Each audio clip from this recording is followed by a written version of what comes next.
नोंथांमोन मिडियानिसिम आंनि खुलुमनायखौ बावहरबाय आरो लोगोसे बे चेनेलखौ नायगिरि हारिमुखौ सिबिसुला रायजो राजाफोरनिसिमबो आंनि गोजोननाय आरो खुलुमनायखौ बावहरबाय।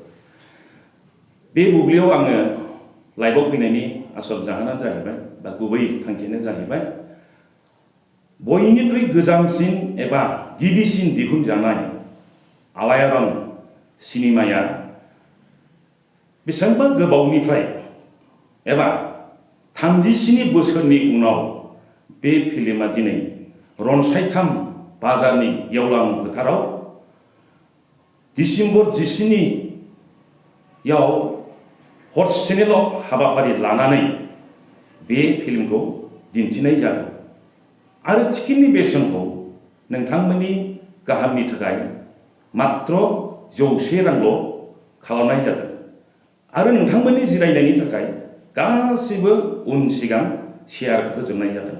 लोगोसे 200 रांजों टिकेट लानानै नोंथांमोनहा VIP चेयाराव जिरायनो हागोन आरो नोंथांमोनहा बे टिकेटखौ डिसेम्बरनि 15 आरो 16 बे दिनखालि बे रनसायथाम बाजारावनो मोनसे काउन्टार खुलिनाय जागोन। बेवहायनो नोंथांमोनहा टिकेटखौ बायनानै लानो हागोन आरो मोनसे बाथ्राबाव नोंथांमोनहा जिहेतु गथ' गथाय लाना फैगोन जाय बिथांमोनहा बा गथ'फ्रा उन्दै बिसोरो फ्रियाव नायनो हागोन आरो जिरायनो लुबैयोबा 100 रां होनानै चेयाराव जिरायनो हागोन।